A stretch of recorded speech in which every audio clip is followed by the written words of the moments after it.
Beleza, minha gente, nós estamos aqui na 119 DP, na delegacia de Rio Bonito. Do meu lado aqui o Dr. Luiz Henrique Ferreira Guimarães, novo delegado aqui da cidade. Tem uma semana que o Dr. Luiz Henrique chegou por aqui. Na mudança de governo estadual, a Polícia Civil é ligada ao governo do estado e é natural que aconteçam aí as mudanças em comandos, né, e tal. E a gente vai conhecer um pouquinho antes de falar operacionalmente das questões aqui de Rio Bonito, doutor. Agradecer aqui a atenção do senhor. Apresentar o senhor para a população de Rio Bonito aqui da nossa região, né? Eu já estou sabendo que o senhor vem de Belfor Roxo. Conta um pouquinho aí a sua história. Sim, é um prazer tê-los conosco aqui. Nós trabalhamos aí 5 anos em Belfor Roxo diretamente, com a nossa segunda passagem por lá, e conseguimos, dentro do que era possível, fazer um trabalho bem sucedido. A nossa delegacia ela foi premiada algumas vezes, a redução dessas metas estipuladas pelo governo do estado, e recebemos o convite do nosso diretor aqui do interior para assumir a delegacia de Rio Bonito, onde nós fomos muito bem recebidos pelas autoridades locais e também pela população em geral. E assim, nessa primeira semana que completa-se hoje, né, nessa quarta-feira, dia 16 hoje é 16 de janeiro, uma semana que o doutor Luiz Henrique está aqui, já tivemos uma operação importante ontem, né? Eu queria que o senhor falasse na Praça Cruzeiro, mais precisamente na Paulino Siqueira, com uma prisão, uma história assim que nós não estamos acostumados aqui, de elementos que torturaram lá um sujeito. Conta pra gente como é que foi isso exatamente, doutor.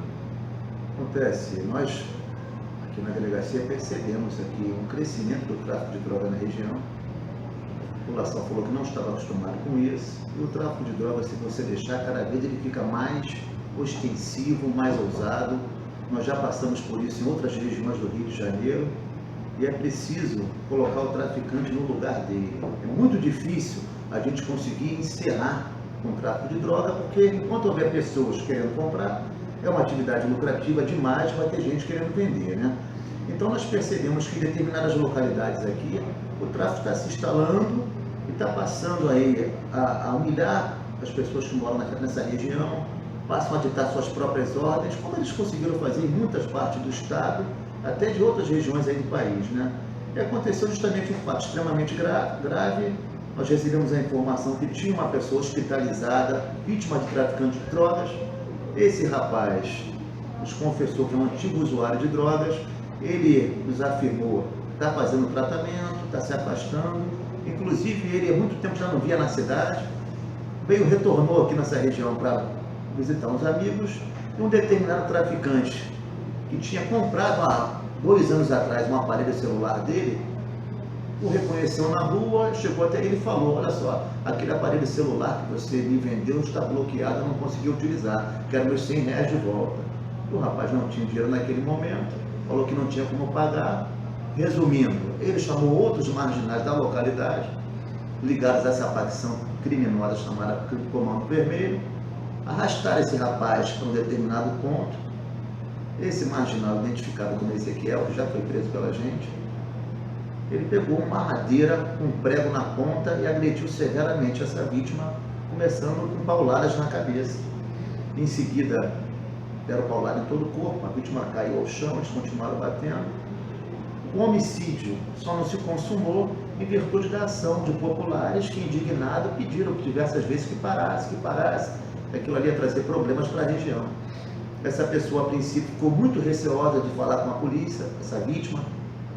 Não conhecia o nosso trabalho ainda, mas graças a Deus nós trabalhamos com calma, conversamos com ela, fizemos diligência na localidade, rolamos todas as provas que eram necessárias e conseguimos, aí num prazo de 48 horas, prender esses 3 marginais que tiveram as prisões decretadas rapidamente pelo Poder Judiciário. São quantos presos então, doutor? São 3 elementos presos, são exatamente os 3 elementos que participaram. Nós estamos apurando agora o envolvimento dessas pessoas em outros crimes nessa região. Já identificamos uma ação parecida do mesmo Ezequiel no ano passado. Esse procedimento já está em minhas mãos e nós vamos rapidamente concluir e encaminhar ao Ministério Público, que vai tomar as providências cabíveis para que esse marginal permaneça o maior tempo possível na cadeia. Porque se volta para a rua, ele volta a fazer o mesmo tipo de conduta, o mesmo tipo de fato criminoso. Quem tiver, doutor, algum tipo de denúncia de ações similares, vale a pena vir na delegacia para fazer algum tipo de registro, para poder acrescentar fatos a essa investigação que o senhor vem fazendo, até para de repente aumentar aí a pena e a quantidade de provas contra esse indivíduo. Como é que funciona isso? Dele e de outros marginais da região também.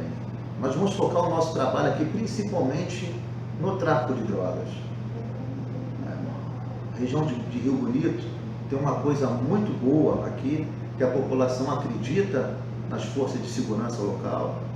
A gente tem visto um trabalho bom da prefeitura, nós não podemos deixar a região, nós sabemos que as pessoas não moram em favelas porque querem, nós vivemos num país que as pessoas não têm renda, se paga tanto tributo nesse país que quando você recebe o salário não consegue comprar mais nada. Então existe uma tendência natural no Brasil de ocorrer a favelização. Se ocorrer a favelização em Rio Bonito, em grande massa, marginais vão conseguir se deslocar para essa região. A gente sabe que as pessoas aqui têm um poder aquisitivo relevante e com isso vão aumentar o consumo de drogas. E com a droga vem todo o problema. Vem o roubo, vem outros crimes patrimoniais graves, vem outros crimes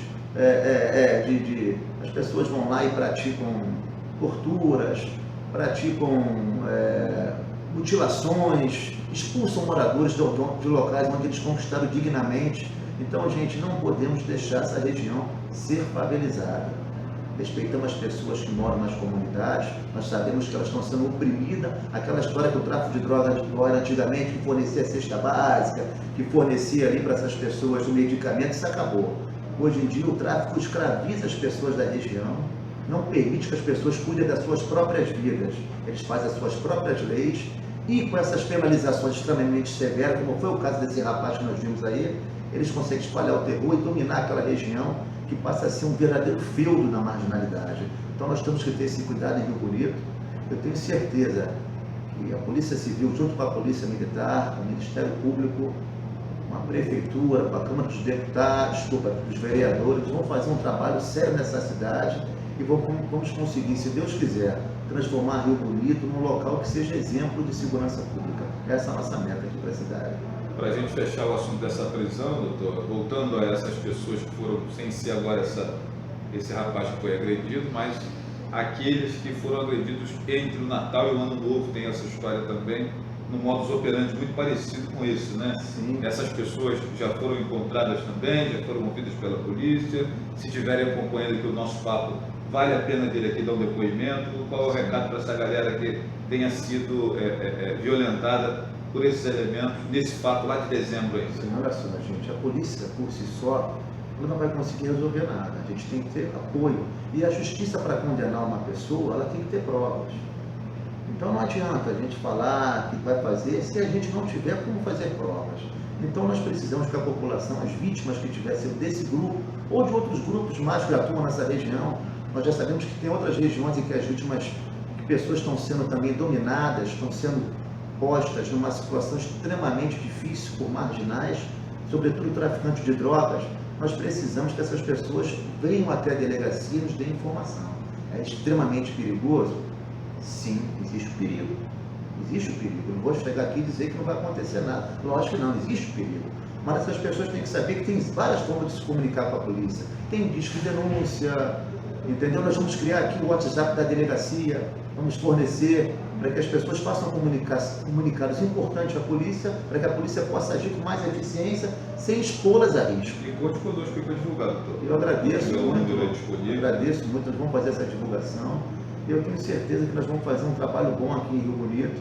Não vou chegar e vou dizer que nós vamos acabar com o tráfico. Enquanto, já disse anteriormente, enquanto houver pessoas querendo comprar, vai ter gente para vender. É uma atividade extremamente lucrativa, o tráfico de drogas. As pessoas ficam ricas, milionárias com isso. Agora, os efeitos que o tráfico causa são nefastos, né? O Brasil já viu isso. São jovens hoje em dia que são mortos por bala perdida, traficante matando traficante, quer dizer, são pessoas pobres de duas comunidades que se odeiam e se matam por nada. Pessoas inocentes, animais que possam ser mortos também nessas trocas de tiro. Então é preciso ter muito cuidado, né? Nós vamos trabalhar aí com bastante informações, com apoio da população local, e nós vamos atingir um fim razoável para que o tráfico, ao menos, volte a ser o que era anteriormente. Se quiser vender droga, a polícia vai atuar, mas vão ficar de forma velada, sem ostensividade, sem expor arma na porta das pessoas, sem ditar regras, e quando forem presos, vão ser conduzidos da delegacia e vão responder lá perante a lei. É uma ação da criminalidade que tem crescido bastante na nossa região, e Rio Bonito não é diferente nos últimos 5 anos, é o roubo a transeuntes e o roubo a veículos, né? O furto e o roubo, né? Que são duas coisas diferentes, mas ambos os fatos cresceram bastante. A delegacia está aqui próximo à área que o pessoal usa bastante para caminhar. O senhor diz que foi embora mais tarde, vai ver as pessoas caminhando aqui nessa via que tem aqui em frente à delegacia e tal. Tem o bairro Bela Vista também, onde as pessoas usam bastante para caminhar. E por vezes os assaltantes pegam essas pessoas que estão caminhando porque usam ali equipamentos eletrônicos, né, para escutar uma música e tal, o aparelho de telefone celular, essa coisa toda. O que o senhor pode anunciar para esses casos de furto de veículos, roubos de veículos, assalto a transeuntes? O crime de roubo é um crime terrível, todo mundo sabe disso, porque o tráfico de drogas também é terrível, mas o tráfico de droga é um contrato, existe uma conversão de vontade, não é verdade? O roubo consegue ser pior que o tráfico de drogas, porque o rapaz vai lá e fala assim, ou você me passa o seu veículo ou tira a sua vida, como se fosse um Deus. Esse crime também é terrível, precisa ser punido cada vez mais severamente. Nós atuamos muito em Belford Roxo em relação a isso. Vamos tentar repetir esse trabalho, conseguir identificar os marginais que atuam nessa região, que são sempre os mesmos. A experiência como policial posso dizer isso. O marginal rouba, ele não pega o dinheirinho que ele conseguiu, compra uma carrocinha de pipoca e vai vender pipoca não. Ele continua roubando até a hora que ele vai ser preso ou morto. Então é fundamental a polícia conseguir identificar. E nós precisamos realmente que a população nos ajude. Não tolere esse tipo de crime, porque não existe essa cura do roubo, aquele roubo de as pessoas estão tentando se igualar socialmente, como já citaram. As pessoas roubam hoje, sabe para quê? É para comprar droga. Elas roubam hoje, elas não vão pegar o dinheirinho e construir uma casa para a mãe ter uma vida digna, não. Elas vão gastar o dinheiro com besteira, vão roubar para poder dar dinheiro para o traficante de drogas, que muitas vezes é quem comanda esses roubos, inclusive emprestando armamento para essas pessoas efetuarem os roubos, que com isso ele vai ganhar um conceito naquela região, entendeu? Então o roubo não tem nada de igualdade social, uma busca, uma equalização disso. O roubo é um crime terrível que tem que ser severamente punido, e só na hora que esses marginais permanecerem 10, 15, 20 anos na cadeia, é que nós vamos ter um sossego em relação a esses crimes patrimoniais, como já aconteceu em alguns outros países, né? Enquanto o Brasil continuar com essa política de despenalização, de tratando o marginal com benevolência, o que ele vai ter como resposta é isso, a população tendo que se sujeitar a esses marginais aí que pensam que são deuses. Mas a 119DP vai atuar fortemente nessa área também. Eu tenho certeza que nós vamos conseguir fazer um bom trabalho aqui e logo a população vai ter notícia aí de assaltantes marginais, roubadores, tudo sendo preso. Um dos instrumentos que eu acho importante no combate à criminalidade, doutor Luiz, é a questão do sistema de monitoramento. Eu já há algum tempo venho cobrando da prefeitura, através das minhas mídias aí, a implantação desse serviço. É um número relevante e importante. A cidade de Tanguá, há cerca de 1 ou 2 anos, implantou o sistema de monitoramento e essa questão do roubo a transeunte, roubo de veículo, furto, diminuiu em 72%. Olha só que coisa interessante, né? E o assunto monitoramento e segurança, ele já tem estado presente nos palanques aqui, nas campanhas municipais aqui em Rio Bonito, nas últimas 3 eleições. 2008 isso foi muito falado, 2012 foi muito comentado, 2016 não foi diferente.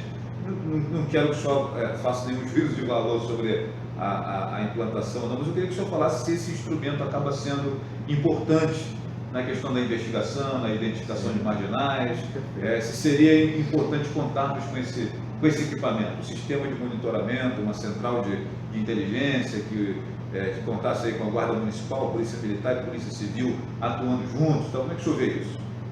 Olha só, existem regiões, para você instalar um sistema desse, ele é caro, porque são regiões muito grandes e não vão ser tão eficientes, né? Mas como o Rio Bonito é uma cidade pequena, é um centro pequeno, a gente percebe que esse instrumento seria de grande valia aqui para a região, porque facilitaria a identificação de marginais e certamente vai intimidar, não que vai evitar completamente o roubo, porque enquanto compensar o risco, o marginal vai praticar. Até que nós percebemos que ultimamente os marginais têm ficado muito pouco tempo encarcerados, mas certamente vai ser um instrumento de grande valia, uma vez que ele vai fazer com que esses marginais sejam identificados, como eu já disse, e intimidados. E aí o sujeito pensa duas vezes antes de vir para cá, né? Mas eu digo, crime é basicamente análise de risco. Se ele arrumar um local com mais facilidade para fazer, ele vai olhar e vai buscar essa localidade, onde certamente ele terá um sucesso muito maior. Uma outra coisa também que eu queria aqui, uma análise do senhor, é a postura da sociedade em si, doutor.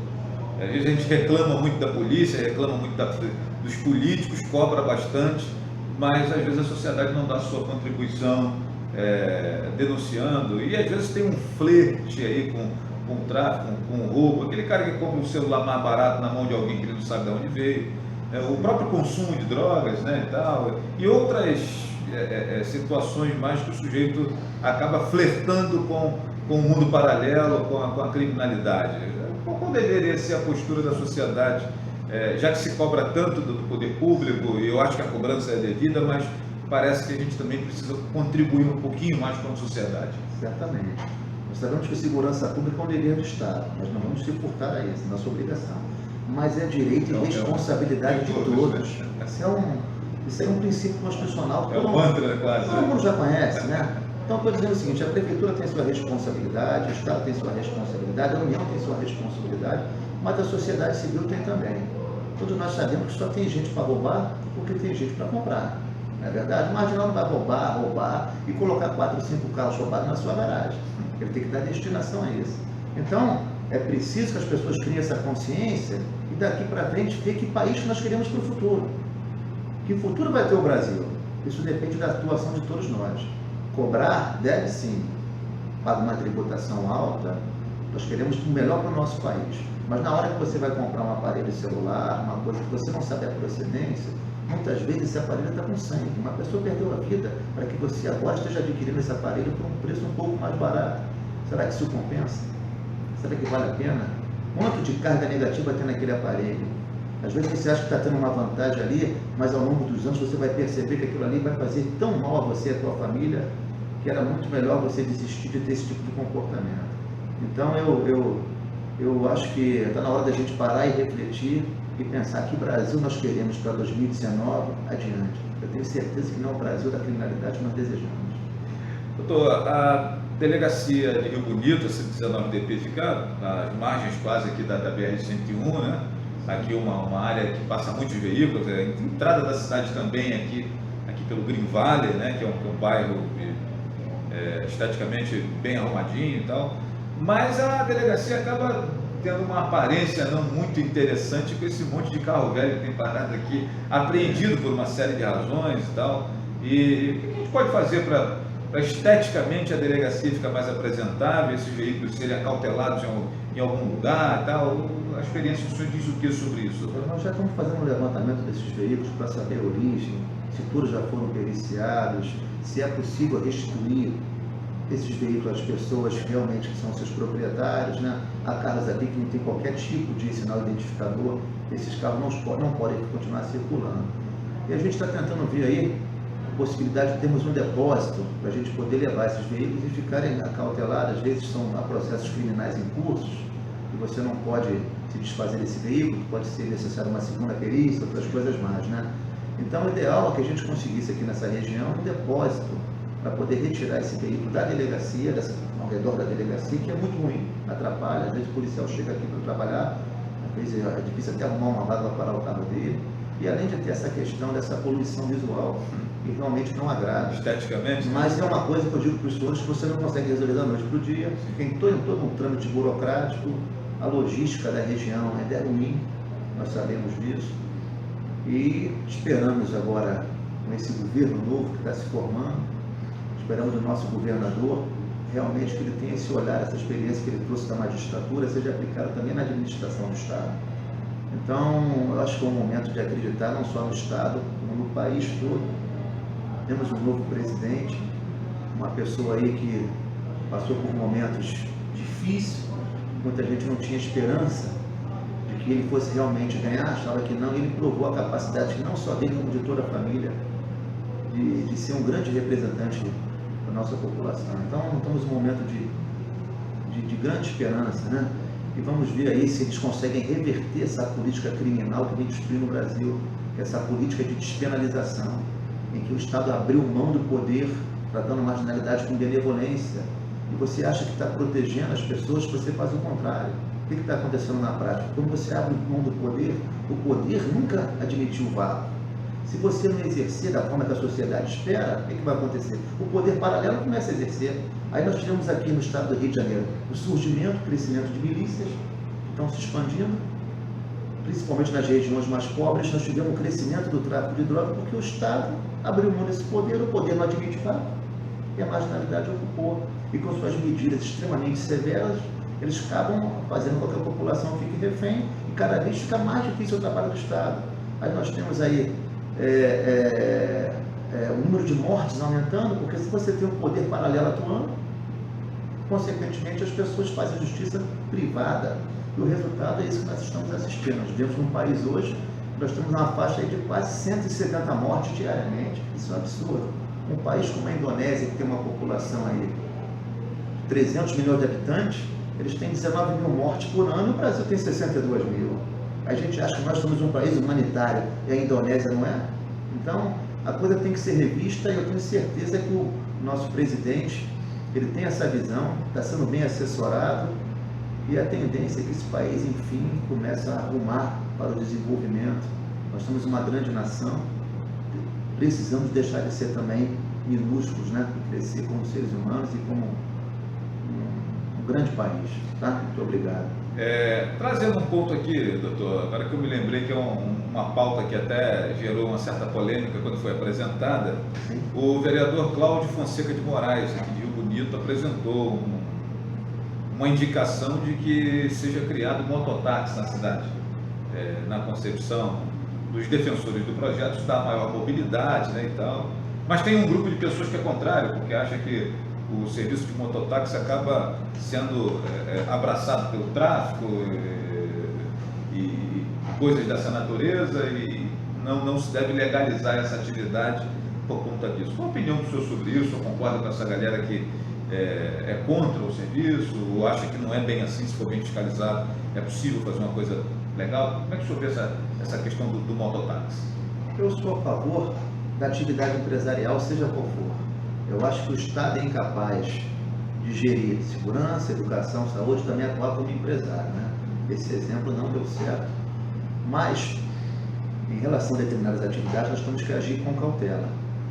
Eu acho que gerar emprego, gerar atividade, as pessoas poderem ganhar seu próprio dinheiro, isso é maravilhoso. Nós vivemos para isso. Agora é preciso, em sendo legalizado, que exerça o poder de polícia sobre essas pessoas, né?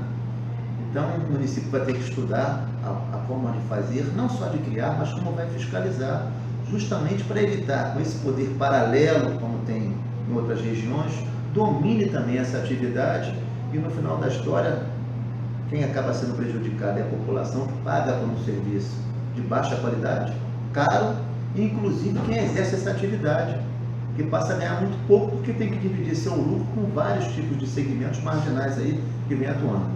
Então, abertamente, eu sou a favor, desde que haja rigor na concessão e controle, o Estado exerça a função que lhe cabe, né? Que é a função fiscalizatória. E quem sair da linha e vier partir para uma atividade ilícita, que tenha a sua licença aí, a sua autorização que for, venha ser cassada pelo município. Traduzindo em miúdos aqui o que o doutor disse, se for fazer, que faça bem feito, né, doutor? Exatamente. Exatamente. Doutor, um dos seus antecessores aqui na delegacia de Rio Bonito, em entrevistas que me concedeu, disse que uma preocupação que ele tinha era o crescimento de um crime que tem crescido no Brasil inteiro também, tal, que é o tal do feminicídio, né? Ele disse que o índice de Maria da Penha era muito grande por aqui, os esposos, os namorados, os noivos, esses caras andam meio que inconformados com uma série de razões aí, agredindo suas esposas e tal. Eu lembro que o doutor Paulo Henrique, que quase 3 anos esteve aqui conosco e tal, ele era muito preocupado com essa questão e sempre apontava esses assuntos e tal. Como é que o senhor vê essa questão da violência contra a mulher, essa questão da violência doméstica e às vezes a criança, o idoso, ele também é acometido dessa violência que acontece dentro de casa e que por vezes, por conta de dependência financeira, questões sociais e uma série de outros fatores, acaba passando sem ser denunciado por aqueles que são agredidos, né? O que o senhor pode falar sobre esse tema, né? O senhor está chegando agora, mas especificamente eu queria que o senhor conceituasse um pouquinho sobre isso, a postura daqueles que estão sendo agredidos nesse âmbito doméstico, o que devem fazer, como é que o senhor vê essa questão? Boa pergunta, tá? O que acontece, gente? Eu sempre digo o seguinte: a pessoa tem o direito de não gostar de mulher. Direito da pessoa, cada um tem a sua sexualidade, mas ninguém pode negar não ter nascido de uma mulher. Então a mulher merece muito o nosso respeito, que é a mulher que nos traz a vida. Não é verdade? A mulher, se não fosse essas mulheres, quem seríamos nós? Então é preciso tratar a mulher com respeito. Só que nós vivemos num país hoje em dia em que qualquer tipo de marginalidade está sendo tratado com benevolência. Nós temos um número de feminicídio muito alto no Brasil, comparado a outros países. Mas já viram também o número de homicídios que nós temos aqui? De cada 10 mortes violentas no mundo, uma acontece no Brasil. Fruto dessa política de despenalização, em que o poder paralelo cresce e as pessoas começam a fazer justiça privada.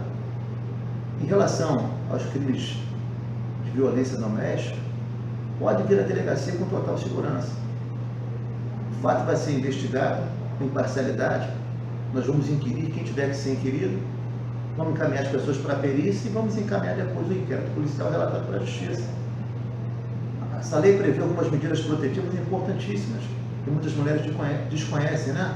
Essa coisa de afastar o agressor, a possibilidade de prendê-lo caso ele haja um descumprimento dessas medidas protetivas. Mas é preciso que essa lei seja aplicada com responsabilidade. Desculpa interromper o senhor. Por vezes a gente percebe que alguns desses crimes, desses assassinatos têm acontecido apesar das medidas protetivas serem aplicadas. Sim. O cara aproveita ali um momento de descuido e mata a ex-mulher, mata... E tem uma questão também envolvida aí que é difícil, né, entre o casal, que é o relacionamento íntimo. Existe a dependência econômica. Eu já vi casos de mulheres, embora tivesse o direito, o juiz tivesse ali proibido o marginal de se afastar, a própria mulher consentiu que ele se aproximasse, porque ainda tem um vínculo amoroso forte. Existe uma dependência econômica, às vezes o casal tem um filho, né? Mas a vida tem que ser protegida. Se a mulher chegar um momento de vir à delegacia, porque certamente ela já passou por muitas coisas.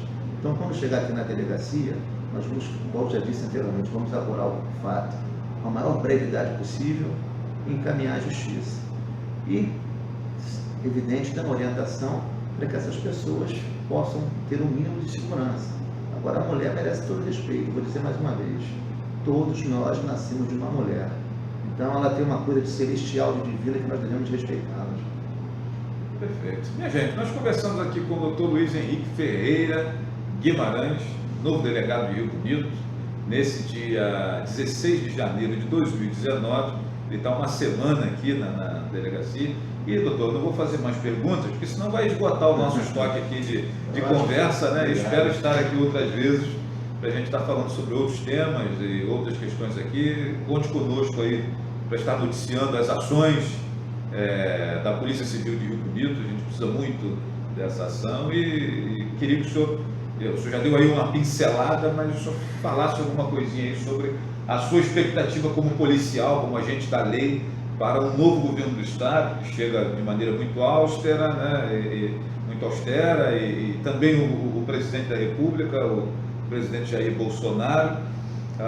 Eu costumo sempre dizer que o delegado, quando libera um marginal pela porta da frente da delegacia, ele não faz isso porque quer ou porque gosta, mas porque tem princípios legais que ele precisa cumprir, sob pena do senhor responder legalmente ao Ministério Público, à Justiça e tal, se não cumprir a lei. E os agentes que devem mudar essa lei estão lá no Congresso Nacional, no Senado e na Câmara de Deputados, né? Eu queria finalizar com o senhor falando o que espera desses novos governantes, executivo e executivo do governo do Estado e na presidência da República, e, sobretudo, dos nossos congressistas, né? Nossos novos senadores e novos deputados federais, que, na verdade, são eles que vão redigir e fazer as mudanças necessárias aí na legislação que, por vezes, a gente entende ser meio que benevolente aí com aqueles que praticam os atos delituosos, né? Falar um pouco de segurança pública. A gente sabe que o Rio de Janeiro não vai se recuperar financeiramente se não cuidar bem da segurança pública. Entende dessa maneira? Com certeza. A segurança pública agora, o Rio de Janeiro vai estar explodindo de turismo. Tivemos 2 eventos importantíssimos, que foi a primeira Copa do Mundo e depois os Jogos Olímpicos. Todo país que teve esses eventos, certamente teve um grande crescimento social, um grande crescimento urbano. A visibilidade, né? Sim, o turismo cresceu demais. O turismo é uma coisa que traz recursos para o Estado, é uma coisa limpa, né? E gera muitos empregos. E é triste ver essa situação que nós estamos passando por diversos fatores, né? Então, eu já pontuei aqui, na minha opinião, que é preciso medidas que poderiam ser tomadas, que não vai resolver da noite para o dia, evidentemente, né? Mas num período aí não tão longo, a gente vai ver uma melhora bastante sensível. Eu vou citar 4 coisas aqui. Primeiro, a impunidade. A impunidade é uma coisa que é mãe das demais mazelas desse país, né? Então, temos que combater a impunidade. A legislação nossa precisa ser inovada. Mas o Código Penal é de 1940. O Código Penal era maravilhoso, funcionava. O que estragou o Código Penal foi uma sucessão de leis que elaboraram com essa finalidade de tentar reduzir o encarceramento, e teve um efeito justamente o reverso. O que aconteceu na prática? Você gerou uma impunidade. Se você gera impunidade, o que acontece? Traduzindo o número de crimes. Traduzindo em miúdos, o crime passou a compensar. O crime compensa. O que acontece? Se você aumenta a criminalidade, certamente você tem mais pessoas presas. Então, quanto mais você despenaliza, mais aumenta a população carcerária. Aí você vem o crescimento do poder paralelo, você tem aí o número de mortes aumentando, a polícia soberbada, o Estado soberbado, e no final não se resolve. Então é preciso combater a impunidade, não só com ações policiais, mas é preciso de uma inovação legislativa. E o Congresso tem que abrir o olho para isso e ver que a população não tolera mais. Os próprios agentes da lei, tem que ficar preso, não adianta. Desculpa interromper o senhor, mas os próprios agentes da lei, eu acho que sentem muito isso. Por exemplo, nos últimos 2 anos aí, nós tivemos diversos policiais quase 200 policiais mortos a cada ano. Ou seja, os agentes da lei são os principais a sentirem exatamente. Mas de todas as pessoas, nós tivemos no estado aí que nós já tivemos um policial morto a cada 3 dias. Imagina a família desses policiais, como é que passa? Olha que situação de apreensão terrível. Eu vou dar um exemplo claro, de que tem um BRT, que é um transporte maravilhoso, que está sendo destruído. Se pegasse aquela pessoa que está ali, destruindo o BRT, que está entrando sem pagar a passagem, está quebrando janela, se ela ficasse ali 6 meses presa, pode ter certeza que não ia ser necessário você botar um policial, um vigilante em cada esquina, porque a lei ia voltar a intimidar. Então, a lei precisa voltar a intimidar esse país. Esse efeito pedagógico, tem que existir. Outro fator, que eu já citei o primeiro, que é a impunidade. Outro fator que nós precisamos muito aqui nesse Brasil é um programa sério de responsabilidade, de paternidade responsável, de planejamento familiar. Nós não podemos ter aqui pessoas com 28 anos, 27 já avós. Famílias com uma condição financeira muito baixa, tendo 8, 9, 10, 11 filhos. Nós não podemos fazer. A Constituição veda que o Estado vá lá fazer laqueadura, não é isso que nós estamos defendendo aqui. O que eu defendo é que haja uma política social de conscientização, de distribuição de preservativos, que as pessoas sejam conscientizadas da importância de se preservar, porque você não vai conseguir cuidar de uma família muito grande, é difícil. E a educação é fundamental. As pessoas que têm mais condição financeira hoje em dia, elas têm 2, 3 filhos, as pessoas mais pobres têm 8, 9, 10 filhos, e depois, dificilmente, você consegue ter um controle sobre essas crianças, e muito possivelmente elas podem se tornar uma mão de obra fácil para a marginalidade. Então é preciso... A vulnerabilidade social é evidente nesse estado, né? Certamente. Esse é o segundo fator. O terceiro fator é a educação. A educação de qualidade é fundamental. Não só a educação na escola, a educação também familiar, a educação religiosa, tudo isso é fundamental, porque cria que tem países pobres aí que não tem 1/10 da criminalidade do Brasil, porque a religião é muito forte. não é? No exemplo da Índia. Então é importante a gente ter uma educação de qualidade. Agora a educação não se vem só de forma acadêmica, não. Eu me recordo, sempre cito esse exemplo que é muito claro. Há 30, 35 anos atrás, ninguém utilizava cinto de segurança no Rio de Janeiro, você lembra disso? Ninguém utilizava cinto de segurança. E quando foi... Começaram a multar. Quando tornaram obrigatório, foi uma chiadeira Pois é, danada. as pessoas não queriam, na época, então começou a multar, começou a se fiscalizar, chegou a ponto de algumas pessoas botarem assim no cinto, botar uma coisa escrita assim no painel, desculpa, no para-brisa do carro, guarda, meu cinto é abdominal, lembra disso? É. Era muito comum. E hoje em dia, como é que você vê? Hoje em dia você dificilmente vê alguém dirigindo sem cinto de segurança. Então não precisa multar mais, porque a população foi educada através da pena. A pena tem esse caráter pedagógico, preventivo, ela faz isso. Então existe solução. E o quarto fator que eu citei, que eu vou citar agora, é o desvalor do trabalho. O desvalor do trabalho é uma coisa terrível nesse Brasil, né? Nós sabemos que é importante que o médico ganhe bem, que o delegado ganhe bem, que o juiz ganhe bem, que o político ganhe bem, mas nós precisamos também, nessa cidade, de padeiro, precisamos de porteiro, precisamos de bancários, precisamos de vários profissionais para que a cidade toda funcione. E essas pessoas têm também que ter o direito de ganhar minimamente. Ganhar um salário que ela tenha uma vida digna. Não estou querendo que a gente tenha da noite para o dia o padrão norte-americano de achar que o que bom acontece lá é que um frentista sai do posto de gasolina com um carro desse 0 km de boa qualidade. Não quero isso, não. Mas a pessoa tem que ter direito de ter a sua casa, ter direito de ter um saláriozinho digno lá, que ela consiga adquirir bens e ter uma vida digna. Né? E a gente sabe que isso não acontece. Por que isso não acontece? Porque o empregador já paga uma tributação muito alta nesse Brasil. Dos 365 dias que nós temos a cada ano, 156 deles é feito para pagar imposto. Pois é, terrível isso, né? Aí você vê que depois que você recebe o seu salário, você paga tudo novamente. Sim. O que acontece com isso? As pessoas acabam desistindo de procurar emprego.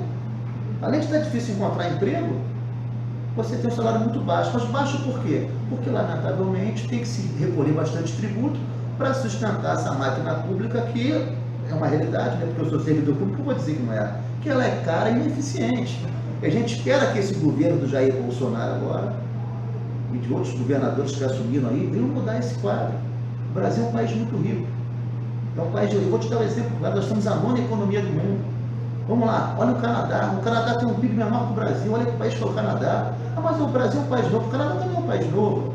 E a Austrália é um país que tem um território enorme, olha que qualidade de vida que tem a Austrália, tem um PIB menor que o Brasil.